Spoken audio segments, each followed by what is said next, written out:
Apa, guardion. Ni Aiza Bengoetxea naiz, eta hau Olatxu kolaboreak proiektua da. Eta gaur ikusiko duzuena da, zelan elaboratzen dugun azenario eta kurri patea.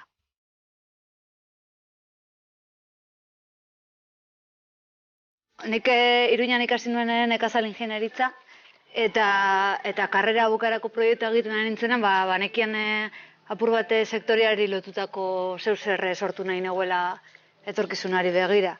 Eta gero aitit eta mamen harrietakoak ziren, eta ni nahi nuen apur bete baserri bizimodura itzuli, baina igual beste era batean ere bai apur gehiago transformazioan zentratuta.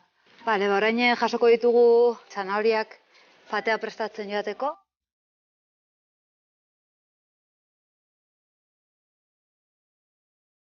Orain egingo duguna da jasotako zanahoriak zuritu eta txikituko ditugu gero egosi alizateko. Barazkiak estetika aparte, gehiago nahi nuela elaboratuak egin. Bai mermeladak, saltzak, pateak, edo apur bete ekoizten nuen guzti horri beste forma bat emon. Olatxu kolaboreak izena dator, Olatxu da baserri familiarraren izena, herrietan dagoena, eta azkenean ikusten genuen erroa bertan hasi zala Olatxu baserrian, eta gero laboreak azkenean ekoestetika aparte, ere transformatu eta mermeladak eta egiten genitunez, apurbet baserriko lan guzti horrek laboreak izen hori ematea, orduan horregatik Olatxuko laboreak.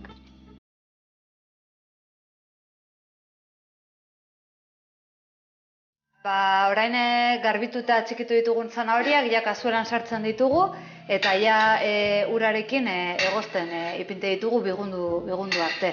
Behin zanahoriak egozita ditugula, gainontzeko osagaiekin naztatu behar dugu eta batidorara pasatu.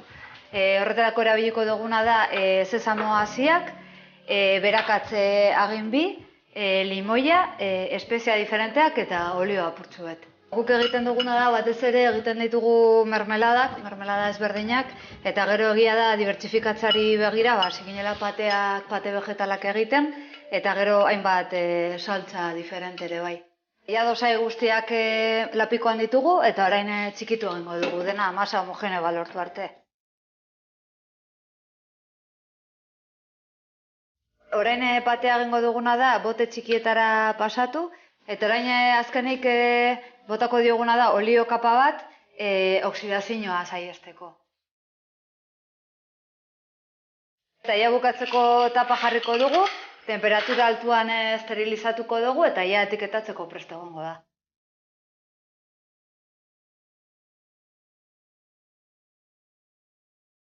Ikusi duzuena da azenario eta kurri patea zelan egiten dugun, eta hemen aurkezten dugu apurbet zer den gure proiektua, eta egiten dituguna dira pateak eta saltzak alde gazi moduan, eta gozo moduan egiten ditugu mermeladak eta azukera bako mermeladak ere bai. Orduan eskerrik asko gure proiektua ezagutzearren eta beste bat arte.